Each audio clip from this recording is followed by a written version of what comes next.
पूरे देश में वैसे तो ईवीएम से चुनाव हो रहे हैं, लेकिन एक ऐसा लोकसभा क्षेत्र है जहां पर वोटिंग जो है मशीन के जरिए नहीं होगी।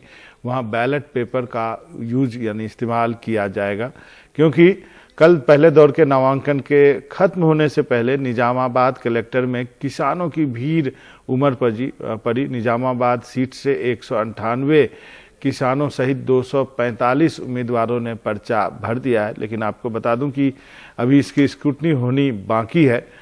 यहाँ केसीआर की बेटी और मौजूदा सांसद के कविता उम्मीदवार हैं। किसान इस बात से नाराज हैं कि एक हल्दी बोर्ड बनाने की उनकी मांग को पूरा नहीं किया गया है। यही नहीं, 5,000 रुपये प्रति क्विंटल की जगह वो हल्दी के 15,000 रुपये प्रति क्विंटल की मांग कर रहे हैं। तेलंगाना के मुख्य चुनाव अधिकारी का कहना है कि 96 से ज़्यादा उम्मीदवार होने का मतलब यह है कि ईवीएम का इस्तेमाल नहीं हो सकता, बैलेट पेपर का ही इस्तेमाल करना होगा। उमा सुधीर ने ये रिपोर्ट भेजी है। किसानों ने ये सोचा कि हमारे पार्लियामेंट से अगर ज़्यादा से ज़्यादा नॉमिनेशन डालेंगे तो ये इशू नेशनल इशू बन सकता है, इसीलिए उन्होंने नॉमिनेशन डाला है।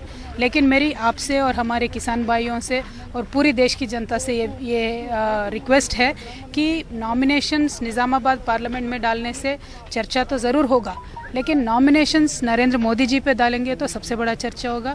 नॉमिनेशन राहुल गांधी जी के ऊपर डालेंगे तो सबसे बड़ा चर्चा होगा, और पूरे किसानों के मसाइल हल होने का भी आशंका है। राजनीतिक गर्मी और भी बढ़ गई है निज़ामाबाद में, जहां पर करीब 200 किसानों ने अपने नॉमिनेशन पेपर्स दाखिल किया है निज़ामाबाद के लोकसभा क्षेत्र के लिए। यहाँ के किसानों का डिमांड ये है कि एक हल्दी का बोर्ड यहाँ पे स्थापित होना चाहिए, जो कि वादा किया गया था पिछले चुनाव से पहले। इसके अलावा वो चाहते हैं कि हल्दी और रेड ज्वार के लिए रेम्यूनरेटिव प्राइसेस दिए जाए किसानों को। कविता जो टीआरएस की नॉमिनी है और मुख्यमंत्री के चंद्रशेखर राव की बेटी है, वो यहाँ की सिटिंग एमपी हैं, और उनका कहना है कि कांग्रेस और भाजपा ने उकसाया है इन किसानों को यहाँ से इतने सारे नॉमिनेशंस दाखिल करने के लिए। और उनका ये भी कहना है कि नॉमिनेशंस दाखिल करने से ये जो प्रॉब्लम है इसका हल नहीं होगा। उनका कहना है कि उन्होंने पार्लियामेंट में भी काफ़ी कोशिश किया, लेकिन कांग्रेस और एनडीए की सरकार ने उसकी ओर ध्यान नहीं दिया।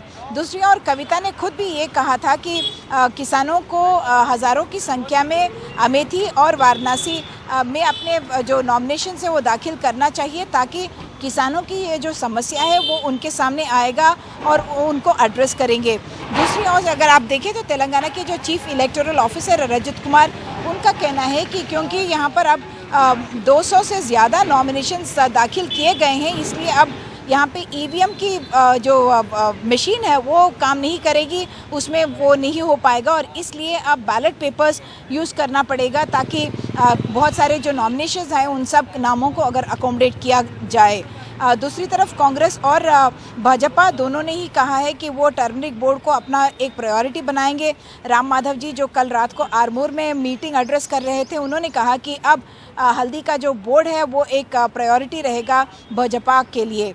मधु यास्की गौड कांग्रेस के कैंडिडेट हैं, उन्होंने भी कहा है कि टर्मरिक बोर्ड वो लाने की कोशिश करेंगे। लेकिन अगर आप इस एम्बैरेसमेंट के अलावा अगर आप देखें तो कविता जो टीआरएस की कैंडिडेट है, उनका जो पल्ला है अब भी भारी है।